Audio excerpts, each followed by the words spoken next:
မင်္ဂလာပါဒီတစ်ခေါက်မှလည်း Europe တို့ကိုအငင်းရှင်းမှာပြပြထားတဲ့ Nook Pizza တို့ Natural Coffee တို့ဒီလိုမျိုး view တွေထက်ရော့မနေတဲ့ coffee ဆိုင်တစ်ခုကိုခေါ်သွားပြီမယ်ဆိုင်လေးနာမည်ကတော့ဂျာထူရာတဲ့ဂျာထူရာပေါ့နော်ဒီဆိုင်မှာဒီ if ကိုလည်းသဘောကျတယ်ဘာကြောင့်လဲဆိုလို့ရှိရင်မှောင်မှောင်မမဲတဲ့မှာဒီဝင်ပေါက်ကဘာမှလည်းမသိလိုက်ရှာတဲ့ feeling လေးကလည်းတစ်မျိုးလေးပဲရော်ဘွန်တို့ဒီဆိုင်သွားမယ်ဆိုလို့ရှိရင်တော့ဆိုင်ထဲမှာအနည်းဆုံးအချိန်3-5နာရီလောက်ဖြုံးပြီးတော့မှပြန်လာခဲ့ကြနော်။ဘာကြောင့်အချိန်ဒီလိုမျိုးဖြုံးတင်နေဆိုတာလေးကိုအနောက်မှာစစ်ကြည့်ကြမယ်။ဆိုင်လေးကတော့နည်းနည်းလှမ်းနေသူ့ဘေးမှာမြောက်ကိုရီးယားပဲရှိတော့မလားတော့မသိဘူး။ဒါပေမဲ့လည်းဒီတစ်ခေါက်လည်းရော်ဘွန်တို့ကြိုက်သွားစေရမယ်။တခုရှိတာကြတော့သူက coffee ဆိုင်အတွင်းထဲကိုမဝင်ခင်မှာအပြင်မှာဝန်ထမ်းရှိတဲ့ကောင်တာလေးရှိရပေါ့နော်။အမှဆက်တွေရှိတယ်။အဲ့ဒီဆက်မှာလူအယောက်စေးတောက်စရာမှာပေးရတယ်။လူအယောက်စေးတောက်စရာမှာမှအကုန်လုံးကိုသူကပေးဝင်တာ။ရောင်းစုကျုံအပြင်ကိုမှာထားတဲ့ဒီတောက်စရာအရေးအတွက်အလိုက်ပေါ့နော်ကျူဟာစကန်ကုတ်လေးတွေထွက်လာလိမ့်မယ်အဲ့ဒီဟာလေးတွေကိုတယောက်ချင်းစီကင်သွားပြီးတော့မှအထက်ကိုဝန်ထမ်းစစ်ပြီးတော့ပေးဝင်တာ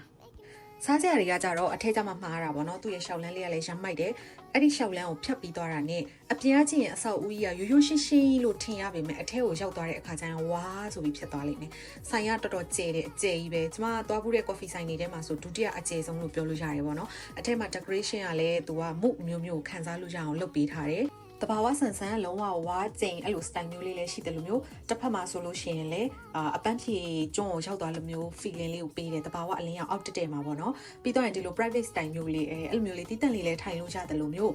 ဒီ coffee ဆိုင်ကိုအထက်စီးကနေမြင်ရအောင်ပြီးရင်အလေထီထီမှာလေးပေါ့နော်မီးပုံမြန်ပုံစံမျိုးလေးလုပ်ထားတာလည်းရှိတယ်ဒီထိုင်ကုန်လေးတွေရဲ့စန့်ကျင်ဘက်တောင်ချမ်းမှာဆိုလို့ရှိရင်အဲ့လိုရအောင်ဆင်အကျဉ်းရှိတယ်ပေါ့နော်ပြီးရင်အမှုပညာပြခန်းရောက်သွားတဲ့လူမျိုးအဲ့လိုမျိုး style ပုံစံ decoration လေးတွေလည်းရှိတယ်လို့ဟိုးနောက်ကိုဝင်သွားမယ်ဆိုလို့ရှိရင်လည်း game ဆော့လို့ရတဲ့ game စုံလေးတည်တံ့ရှိတယ်သူ့ရဲ့ detail အလှဆင်ထားတာလေးတွေဆိုလို့ရှိရင်လည်းလုံးဝ vantage style ပေါ့နော်ရှေးဟောင်းအိုးလေးတွေလိုမျိုးအဲ့လိုအိုးလေးတွေလည်းအများကြီးရှိတယ်ပြီးရင်ကနုတ်ရွက်တွေလည်းရှိတယ်ပေါ့နော်မြန်မာကနုတ်နဲ့တော့မတူဘူးပေါ့ဒါပေမဲ့ရှေးဟောင်းပုံစံမျိုးတကယ်ရွက်ပုံစံမျိုးလေးတွေလည်းအလှဆင်ထားတာရှိတယ်တော်တော်မိုက်တယ်ပြီးရင်သူကတီးတန့်အခန်းလေးတွေ၃ခန်းရှိတယ်အဲ့ဒီအခန်းတွေကိုအသုံးပြုချင်နေဆိုလို့ရှိရင်တော့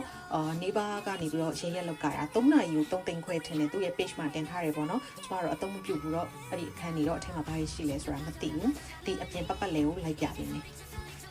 အလဲတက်မှာရှိရမိဘမြန်စင်ကြီးကတော့ကိုက2ယောက်3ယောက်ပဲသွားလို့ရှိရင်ထိုင်ရတာတော့တခြားလူတွေနဲ့ပေါင်းထိုင်ရလိမ့်မယ်ပေါ့နော် group လိုက်ကြီးဖွဲ့လိုက်ကြီးသွားရင်ဆိုလို့ရှိရင်တော့တီးတန့်ထိုင်လို့တော့အဆင်ပြေလိမ့်မယ်ဒီ coffee ဆိုင်မှာသဘောကျတာတွေကနောက်တစ်ခုကကြတော့ထိုင်ကုန်နေပေါ့နော်တက်တောင့်တက်တာရှိတယ်တချို့ coffee ဆိုင်တွေကကြတော